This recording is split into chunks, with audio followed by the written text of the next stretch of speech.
नमस्कार दोस्तों, कैसे हैं आप लोग। स्वागत है आपका हमारे चैनल एजुकेशनल शिव में। अगर आप हमारे चैनल पर नए हैं तो चैनल को सब्सक्राइब करें और बेल आइकन को प्रेस करें, जिससे आने वाली सभी वीडियो की जानकारी आपको समय समय पर मिलती रहे।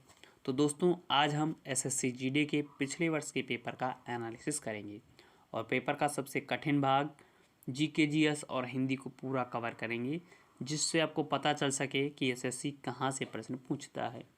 तो दोस्तों, बारी बारी से हम प्रतिदिन पिछले वर्ष के कुल 63 शिफ्टों के पेपर का जीएस और हिंदी का एनालिसिस कराएंगे। तो अगर आप सभी शिफ्टों के पेपर का एनालिसिस कर लेंगे तो आप आने वाली एसएससी जीडी की परीक्षा में अनुमान लगा पाएंगे कि आयोग कहाँ से ज़्यादा प्रश्न पूछ रहा है और किस लेवल के प्रश्न परीक्षा में आ सकते हैं। तो अगर आप इस समझ गए तो आने वाली परीक्षा में आप निश्चित ही अच्छा स्कोर कर पाएंगे। तो आइए शुरू करते हैं। तो ये देखिए दोस्तों, constable GD in, CAPF, NIA, SSF and rifleman GD in Assam Rifles examination 2021 यानी 2021 के जो एग्ज़ाम हुए थे उसी के पेपर हैं। ठीक है, आप देख सकते हैं यहाँ पर कॉलेज नेम दिया हुआ है, एग्ज़ाम डेट दी हुई है 1 दिसंबर 2021, समय दिया हुआ है शाम को 4 बजे से 5:30 बजे तक, कांस्टेबल जीडी 2021। तो पहला सेक्शन इसका जो है रीजनिंग का है। हम देखते हैं जीके जीएस और हिंदी को। ठीक है, तो आगे बढ़ते हैं। तो देखिए दोस्तों, क्वेश्चन नंबर पहला क्या दिया हुआ है। सितंबर 2021 तक प्राप्त जानकारी के अनुसार इमैनुअल मैक्रों किस देश के राष्ट्रपति हैं। तो ये किस देश के राष्ट्रपति, इसका सही आंसर है ये फ्रांस। इमैनुअल मैक्रों फ्रांस के राष्ट्रपति हैं। तो जो मुख्य शहर हैं उनके राष्ट्रपति, उनकी राजधानियाँ, उनकी मुद्राएं आपका जरूर याद होनी चाहिए, क्योंकि आप देख सकते हैं पहला ही प्रश्न इसमें क्या पूछा गया, राष्ट्रपति पूछा गया। ठीक है, तो ऐसे प्रश्न एसएससी जीडी में पूछे जाते हैं। अब क्वेश्चन नंबर 2 पे आता है, निम्नलिखित में से किस अम्ल को चींटी के काटते समय त्वचा में इंजेक्ट किया जाता है। यानी कि जब चींटी काटती है तो त्वचा में जो झंझनाहट होती है किस अम्ल के कारण होती है। तो इसका ऑप्शन नंबर 4 है फॉर्मिक अम्ल। वो फॉर्मिक अम्ल होता है जिसके द्वारा चींटी जो है, मतलब चींटी के द्वारा त्वचा के अंदर इंजेक्ट किया जाता है। ठीक है, आगे बढ़ते हैं। तो क्वेश्चन नंबर 3 पे दिया हुआ है कि हड़प्पा सभ्यता के अन्य शहरों के विपरीत धौलावीरा शहर को भागों में विभाजित किया गया था। प्रत्येक भाग विशाल पत्थर की दीवारों से घिरा हुआ था। तो इसका कहना है कि कितने भागों में धौलावीरा शहर को विभाजित किया गया था। तो इसका सही आंसर है 3। धौलावीरा शहर को 3 भागों में विभाजित किया गया था। ठीक है, तो आप हड़प्पा सभ्यता भी बहुत अच्छी तरह से पढ़ के जाइएगा। ठीक है, नंबर 4 पे दिया हुआ है, एम्मा रादुकानु ने सितंबर 2021 में किसे हराकर यूएस ओपन महिला एकल टेनिस खिताब जीता है। टेनिस प्रतियोगिताएं जो होती हैं चारों खूब पूछी जाती हैं, जैसे Australian Open, Wimbledon Open, French Open और यूएस ओपन। ये चारों प्रतियोगिताओं के बारे में आप पढ़ के जाइए। पुरुष ओपन में किसने जीता, महिला ओपन में किसने जीता और उनसे संबंधित देश यानी किस देश से संबंधित हैं वो खिलाड़ी। ठीक है, तो इसका जो सही उत्तर है वो है लेला फर्नांडिस। ठीक है, ये 2021 का करंट अफेयर है, अभी आप नया पढ़ेंगे तो बदल चुका होगा। अब आगे बढ़ते हैं। क्वेश्चन नंबर 5 दिया हुआ है, 13वीं और 14वीं शताब्दी के दौरान पंजाब में निम्नलिखित में से कौन सी जनजाति का प्रभुत्व था। यानी 13वीं और 14वीं शताब्दी के दौरान कौन सी जनजाति पंजाब में जो है पाई जाती थी मुख्य रूप से। तो इसका सही आंसर है नंबर 1 खोखर जनजात। खोखर जनजात सबसे ज़्यादा पंजाब में पाई जाती थी 13वीं और 14वीं शताब्दी के दौरान। ठीक है, आगे बढ़ते हैं। क्वेश्चन नंबर 6 हुआ है, अक्टूबर 2020 में रिवर्स रेपो दर क्या थी। ठीक है, तो इसका सही आंसर है 3.35। ठीक है, 2 नंबर पे इसका सही आंसर है 3.35 थी अक्टूबर 2020 में। ठीक है, ये रेपो दर, रिवर्स रेपो दर, ये जो है बैंक के द्वारा चेंज किया जाता रहता है। तो अब जब भी जाइए पेपर देने तो अपडेट होके जाइए। ठीक है, नंबर 7 पे आता है, निम्नलिखित में से किस प्रकार के बैंकों का संचालन मुख्यतः ऑनलाइन होता है और उनका कोई भौतिक शाखा नेटवर्क नहीं होता है। तो कौन सी बैंक होती हैं, नियो बैंक। नियो बैंकों का संचालन जो होता है ऑनलाइन होता है, उनका कोई भौतिक शाखा नेटवर्क नहीं होता है। ठीक है, आगे बढ़ते हैं।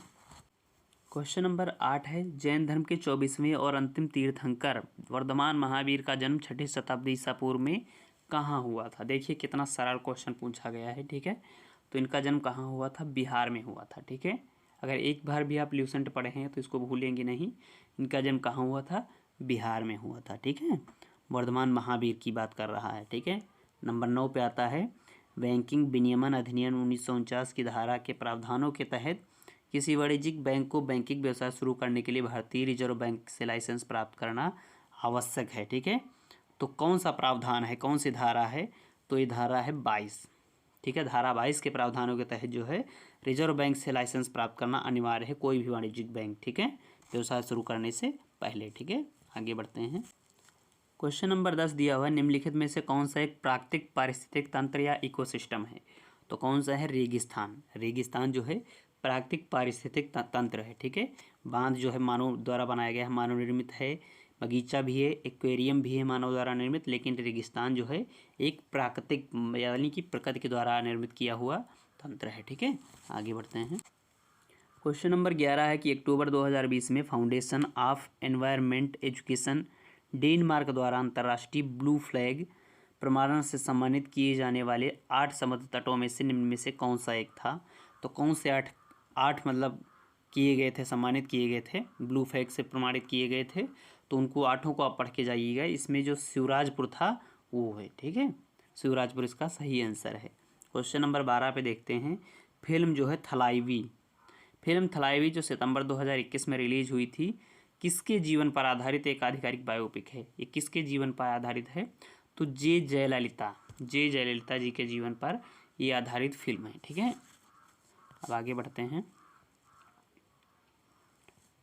क्वेश्चन नंबर 13 दिया हुआ है कि पंजाब में मनाया जाने वाला लोहड़ी त्यौहार प्रतिवर्ष किस महीने में मनाया जाता है, तो किस महीने में मनाया जाता है, ये लोहड़ी मनाया जाता है जनवरी में मनाया जाता है, ठीक है। लोहड़ी जो है पंजाबियों का त्यौहार है जो जनवरी महीने में मनाया जाता है, ठीक है। क्वेश्चन नंबर 14 दिया हुआ है स्वस्थ वायु स्वस्थ ग्रह 2021 की विषय वस्तु थी, किसकी विषय वस्तु थी, ठीक है। स्वस्थ वायु स्वस्थ ग्रह 2021 की विषय वस्तु थी, तो नीले आसमान के लिए स्वच्छ हवा के अंतर्राष्ट्रीय दिवस, एक अंतर्राष्ट्रीय दिवस मनाया जाता है नीले आसमान के लिए स्वच्छ हवा के अंतर्राष्ट्रीय दिवस, इसकी ये थीम थी, ठीक है। अगला क्वेश्चन देखते हैं। अब क्वेश्चन नंबर 15 दिया हुआ है निम्नलिखित में से किस दिन को international day to end immunity for crime against journalist के रूप में मनाया जाता है, ठीक है। तो 2 नवंबर को मनाया जाता है। जर्नलिस्ट जो होते हैं इनके खिलाफ जो क्राइम होता है उनके लिए जो है इंटरनेशनल डे मनाया जाता है 2 नवंबर को, ठीक है। आंसर नंबर 1 सही है, 2 नवंबर, ठीक है। आगे देखते हैं। क्वेश्चन नंबर 16 है निम्नलिखित में से कौन सा एक फूल का भाग है, तो आप फूल के बारे में पढ़ते हैं, पेड़ के भाग बारे में पढ़ते हैं, फूल के बारे में पढ़ते हैं, तो फूल के कौन कौन से भाग होते हैं, तो यहाँ पर स्त्री केसर, ठीक है। कुछ 3 नंबर इसका सही आंसर है, स्त्री केसर जो है फूल का एक भाग है। क्वेश्चन नंबर 17 दिया हुआ है कुव्वत उल इस्लाम मस्जिद कहाँ है, तो कुव्वत उल इस्लाम मस्जिद जो है दिल्ली में है, ठीक है। अब ध्यान रखिएगा। आगे बढ़ते हैं। अब यहाँ पर क्वेश्चन नंबर 18 दिया हुआ है कि निम्नलिखित में से कौन सी मृदा संरक्षण की एक विधि नहीं है, मृदा संरक्षण की कौन सी विधि नहीं है, तो शेयर बेल्ट है, इंटरक्रॉपिंग है, रॉक डैम है, ओवरग्रेजिंग जो है मृदा संरक्षण की विधि नहीं है। अब क्वेश्चन नंबर 19 देखते हैं। एशियाई फुटबॉल कप 2019 की मेजबानी निम्नलिखित में से किस देश ने की थी, तो किसने की थी, संयुक्त अरब अमीरात ने, ठीक है। आगामी खेल प्रतियोगिताएं जो होती हैं उनके बारे में भी आप पढ़ के जाइएगा, क्योंकि ऐसे ही प्रश्न परीक्षा में पूछे जाते हैं और खेलों से तो अब खूब ही प्रश्न पूछे जाते हैं, ठीक है। तो ये कहाँ हुआ, संयुक्त अरब अमीरात यानी कि UAE में हुआ था, ठीक है, एशियाई फुटबॉल कप 2019 की। आगे देखते हैं। क्वेश्चन नंबर 20 दिया हुआ है निम्नलिखित में से कौन सा शहर विजयनगर के मध्यकालीन हिंदू राज्य से संबंधित अपने खंडहरों के लिए प्रसिद्ध है और इसे विश्व विरासत स्थल घोषित किया गया है, तो हम्पी जो है वो है विजयनगर के मध्यकालीन हिंदू राज्य से संबंधित है हम्पी, ठीक है। हम्पी कहाँ है, कर्नाटक में है। क्वेश्चन नंबर 21 है भारतीय दंड संहिता की कौन सी धारा महिला के राष्ट्र सहमति के बिना गर्भपात कराने के अपराध से संबंधित है, तो कौन सी है, धारा 313 है। कौन सी धारा महिला के सहमति के बिना गर्भपात कराने के अपराध से संबंधित है, यानी धारा 313, ठीक है। क्वेश्चन नंबर 22 है टेस्ट क्रिकेट में 13 शतक बनाने वाले पहले भारतीय बल्लेबाज कौन थे, तो वीरेंद्र सहवाग टेस्ट क्रिकेट में 13 शतक बनाने वाले पहले भारतीय बल्लेबाज थे, ठीक है। क्वेश्चन नंबर 23 दिया हुआ है निम्नलिखित में से क्या बैरन द्वीप एक अनूठी विशेषता है? बैरन द्वीप की क्या अनूठी विशेषता है? तो बैरन द्वीप की अनूठी विशेषता है यहाँ भारत का एकमात्र सक्रिय ज्वालामुखी है। ठीक है, बैरन द्वीप में जो है ये भारत का एकमात्र सक्रिय ज्वालामुखी है। अन्य कहीं भी भारत में सक्रिय ज्वालामुखी नहीं पाए जाते हैं। ठीक है, क्वेश्चन नंबर 24 है उकाई बांध किस नदी पर स्थित है? तो ताप्ती नदी पर स्थित है। ठीक है, बांधों से भी आप पढ़ के जाइएगा, बांध जो हैं कहाँ हैं, किस राज्य में हैं और किस नदी पर हैं, इनसे खूब प्रश्न पूछे जाते हैं। उकाई बांध किस नदी पर स्थित है? तो ताप्ती नदी पर स्थित है। उकाई बांध एक गुजरात में है। ठीक है, क्वेश्चन नंबर 25 है अक्टूबर 2020 तक के आंकड़ों के अनुसार भारत सरकार ने कितने अनाजों के लिए न्यूनतम समर्थन मूल्य यानी एमएसपी तय कर दिया है? तो 7 अनाजों के लिए, 7 अनाजों के लिए भारत सरकार ने न्यूनतम समर्थन मूल्य एमएसपी तय कर दिया है। ठीक है, अब ये हो गया जीएस का पार्ट हो गया। अब हिंदी का पार्ट देखते हैं। ये देखिए हिंदी का पार्ट, यहाँ पर क्वेश्चन नंबर 1 दिया हुआ है शुद्ध वर्तनी बताएं, यानी कि वर्तनी से प्रश्न पूछे जाते हैं। यहाँ पर पहला दिया हुआ है लालसा, सोणित, सौनित, मत्स्य। तो कौन सा सही? यहाँ पर ऑप्शन 2 सही है, सोणित। सोणित की वर्तनी सबसे सही है। ठीक है, दिए गए वाक्यांश के लिए एक शब्द दीजिए। वाक्यांशों के लिए एक शब्द जो होते हैं वो भी आप अच्छी तरह से पढ़ के जाइए। ठीक है, इसमें दिया हुआ है आँखों से परे क्या होता है? बहुत दूर, प्रत्यक्ष, परोक्ष, निकट। तो आप इसका ऑप्शन नंबर 3 सही है, परोक्ष। आँखों से परे क्या होता है? परोक्ष होता है। ठीक है, आगे बढ़ते हैं। नंबर 3 पे दिया हुआ है निम्नलिखित शब्दों में से शुद्ध वर्तनी को पहचाने। देखिए वर्तनी से फिर एक क्वेश्चन आ गया। पहला है आविष्कार, दूसरा है आविष्कार, आविष्कार, आविष्कार। तो इसमें कौन सा सबसे सही है? तो वर्तनी की दृष्टि से सबसे सही ऑप्शन नंबर 2 है, आविष्कार सबसे सही है। ठीक है, आगे देखते हैं। नंबर 4 पे आता है दिए गए वाक्य में रेखांकित अंश को प्रतिस्थापित करने के लिए सबसे उपयुक्त विकल्प का चयन करें। तो यानी कि यहाँ पर अगर प्रतिस्थापित करते हैं तो सबसे कौन सा उपयुक्त विकल्प होगा? तो यहाँ पर जो दिया हुआ है रेखांकित अंश, अपना दोष दूसरों के सिर क्यों जड़ते हो, यहाँ पर क्या सही होगा? क्यों फोड़ते हो, क्यों करते हो, क्यों जोड़ते हो, क्यों मढ़ते हो। तो अपना दोस्त दूसरों के सिर क्यों मढ़ते हो, ये सबसे सही होगा। ठीक है, आते हैं क्वेश्चन नंबर 5 पर। लिखा हुआ है दिए गए शब्द का विलोम चुनें। देखिए कितना आसान सा प्रश्न पूछा जाता है। अंधकार का विलोम क्या होगा? तो अंधकार का विलोम क्या होगा? प्रकाश। ठीक है, आगे बढ़ते हैं। क्वेश्चन नंबर 6 पर दिया हुआ है दिए गए शब्द का समानार्थी शब्द चुनें। समानार्थी यानी कि पर्यायवाची शब्द। तो रंग का पर्यायवाची क्या होता है? रंग का पर्यायवाची दरिद्र होता है। ठीक है, वैसे भी राजा का विलोम जो होता है रंक होता है और रंक का समानार्थी क्या होता है? दरिद्र होता है। क्वेश्चन नंबर 7 पे लिखा हुआ है भाड़ झोंकना मुहावरे का सही अर्थ क्या है? तो इसका सही अर्थ क्या है? समय व्यर्थ खोना। भाड़ झोंकना मुहावरा ये है, मुहावरों से भी प्रश्न आते हैं। तो भाड़ झोंकना का सही अर्थ क्या है? समय व्यर्थ खोना। ठीक है, अब आगे बढ़ते हैं। क्वेश्चन नंबर 8 है रिक्त स्थान की पूर्ति के लिए सबसे उपयुक्त शब्द का चयन करें। उसके पास धन है, क्या है? प्राप्त धन है, उपयुक्त धन है, अतल धन है, पर्याप्त धन है। तो सबसे सही इसका है ऑप्शन नंबर 4, पर्याप्त धन है। उसके पास पर्याप्त धन है। ठीक है, क्वेश्चन नंबर 9 है दिए गए वाक्य में रेखांकित खंड को प्रतिस्थापित करने के लिए सबसे उपयुक्त विकल्प का चयन करें। यदि इस प्रतिस्थापित करने की आवश्यकता नहीं है तो विकल्प किसी बदलाव की आवश्यकता नहीं है का चयन करें। ठीक है, देखिए यहाँ पर क्या क्या ऑप्शन दिए हैं। पहले जो रेखांकित खंड है वो देखते हैं। दूर रहने वाले लोगों से हम अपनी बात दूरभाष यंत्र में कर सकते हैं। ठीक है, तो पहला ऑप्शन है किसी बदलाव की आवश्यकता नहीं है।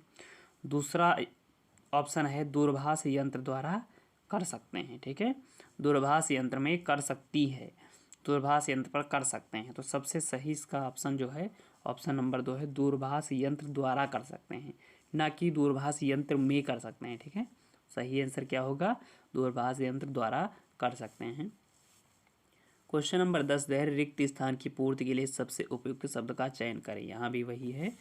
तो यहाँ पर लिखा हुआ सशस्त्र प्रहरी किसकी रक्षा कर रहे थे। ठीक है, तो कोष की रक्षा कर रहे थे, कुल की रक्षा कर रहे थे, कोष की रक्षा कर रहे थे, कोष की रक्षा कर रहे थे। यहाँ पर भी वर्तनी का फेर है। ठीक है, तो सबसे सही ऑप्शन जो है ऑप्शन नंबर 4 है, कोष की रक्षा कर रहे थे। ठीक है, आगे बढ़ते हैं।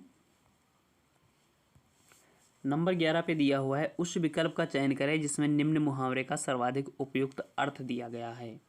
तो सबसे पहला इसका जो मुहावरा है मुट्ठी गर्म करना। तो मुट्ठी गर्म करने का क्या अर्थ होता है? रिश्वत देना, बहुत परेशान करना, किसी को भड़काना, बुरी तरह पीटना। तो सबसे सही इसका आंसर है रिश्वत देना। मुट्ठी गर्म करने का क्या अर्थ होता है? रिश्वत देना। नंबर 12 पे आता है रिक्त स्थान की पूर्ति के लिए सबसे उपयुक्त शब्द का चयन करें। तो भाषा में अभिव्यक्त विचार लिपिकी से सुरक्षित रहते हैं। तो किससे सुरक्षित रहते हैं? सहायता से। इसका सही ऑप्शन है एक, सहायता से। भाषा में अभिव्यक्त विचार लिपि की सहायता से सुरक्षित रहते हैं। ठीक है। क्वेश्चन नंबर 13 दिया हुआ है, दिए गए शब्द के समानार्थी शब्द का चयन करें। पर्यायवाची यहाँ पर फिर पूछा गया है। तो सरस्वती का पर्यायवाची क्या होता है? ब्राह्मी। ब्राह्मी भी इसका पर्यायवाची होता है सरस्वती का। ठीक है। क्वेश्चन नंबर 14 है, दिए गए वाक्य का वह भाग ज्ञात करें जिसमें कोई त्रुटि है। कोई त्रुटि नहीं है, तो कोई त्रुटि नहीं है चुने। तो इसमें देखते हैं, दिया हुआ है शिक्षा का माध्यम तो हिंदी ही रहेगा, कोई त्रुटि नहीं है। तो इसमें 4 कट लगे हुए हैं, 1 2 3 4 करके। तो यहाँ पर जो सही आंसर है ऑप्शन नंबर 4 जो सही है इसका, ये 3 वाला सही है, हिंदी ही रहेगा। यहाँ पर हिंदी रहेगा केवल हो सकता है, यहाँ पर जो होना चाहिए हिंदी ही रहेगी। ठीक है। शिक्षा का माध्यम तो हिंदी ही रहेगी, ये सही होना चाहिए, रहेगा नहीं होगा। ठीक है। आगे बढ़ते हैं। क्वेश्चन नंबर 15 दिया हुआ है, हास का विलोम शब्द क्या होगा? हास का विलोम शब्द क्या होगा? रुदन। ठीक है। हास का विलोम शब्द होगा रुदन। क्वेश्चन नंबर 16 है, दिए गए वाक्य का वह भाग ज्ञात करें जिसमें कोई त्रुटि है।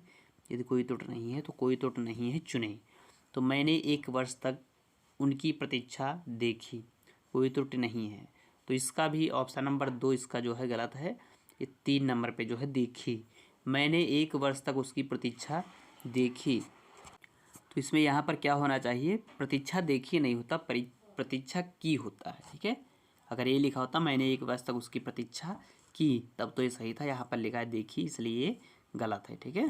क्वेश्चन नंबर 17 दिया हुआ है, दिए गए वाक्य में रेखांकित अंश को प्रतिस्थापित करने के लिए सबसे उपयुक्त विकल्प का चयन करें। तो मैं आपके सुखी जीवन की आकांक्षा करता हूँ। ठीक है। अब देखिए यहाँ पर क्या सही हो सकता है।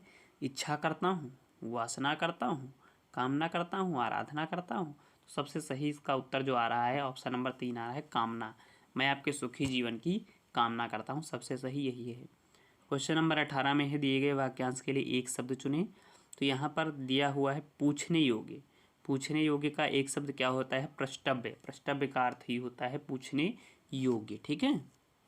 आगे बढ़ते हैं अब। क्वेश्चन नंबर देखिए 19 क्या दिया हुआ है? 19 दिया हुआ है, जिसका भोग करना उचित हो। वाक्यांश के लिए एक शब्द क्या होगा? तो इसका एक शब्द क्या होगा? भोग्य होगा। जिसका भोग करना उचित हो क्या होता है? भोग्य होता है। अब देखिए वाक्यांशों के एक शब्द के लिए जो है ये आता है, कई प्रश्न ऐसे आए हैं, तो आप ध्यान रखिएगा, ये इससे खूब प्रश्न पूछे जाते हैं, आप इन्हें अच्छी तरह से पढ़ के जाइएगा। ठीक है। क्वेश्चन नंबर 20 दिया हुआ है, दिए गए वाक्य का वह भाग ज्ञात करें जिसमें कोई त्रुटि है। तो कोई त्रुटि नहीं है, तो कोई त्रुटि नहीं है पर चुने। केवल यहाँ 2 पुस्तकें रखी हैं, कोई त्रुटि नहीं है।